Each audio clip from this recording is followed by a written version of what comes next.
Let me begin by saying that learning is a constant process throughout. It's not just about children learning. We all learn every single day of our lives. And learning is not a specific experience. It's not like you're going there to learn biology or maths or physics, or even when you're reading anything. It's not just about that. Your brain is constantly learning, constantly discovering new and interesting concepts, interesting memories. They're forming these connections, right? So it's constant. The moment you die, you stop learning. But until then, you will keep learning. Your brain will keep developing. It will keep finding these new ways to explore the world that it's in. And that is something that traditionally we used to teach that. When we had a more the Gurukul kind of system, where it was more one-on-one teaching, it was more experiential, it was more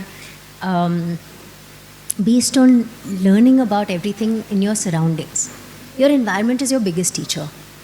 Yes, your mentors and people who are more experienced are also incredibly important in your formative years.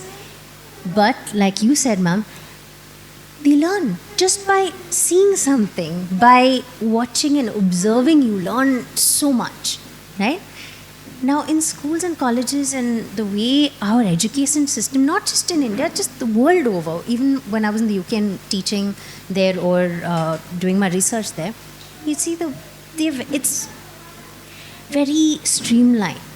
They've tried to take something that is a wonderful, joyous experience, which is learning, and try to box it and put it into very steady streams or paths, and say, no, you have to follow this.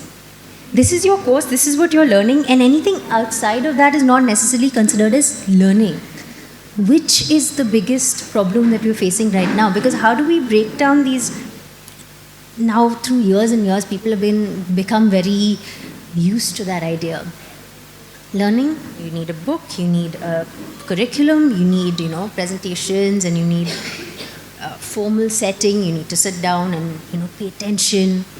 But it's not about that. The whole joy of learning has actually been lost somewhere. So I think somewhere the barriers to learning simply exist in your mind. And if we teach children, adults, parents, teachers, how to just open up and think a little more creatively, or even a little more naturally, intuitively, then you would find out that learning becomes a joy. Learning becomes something that is a constant process.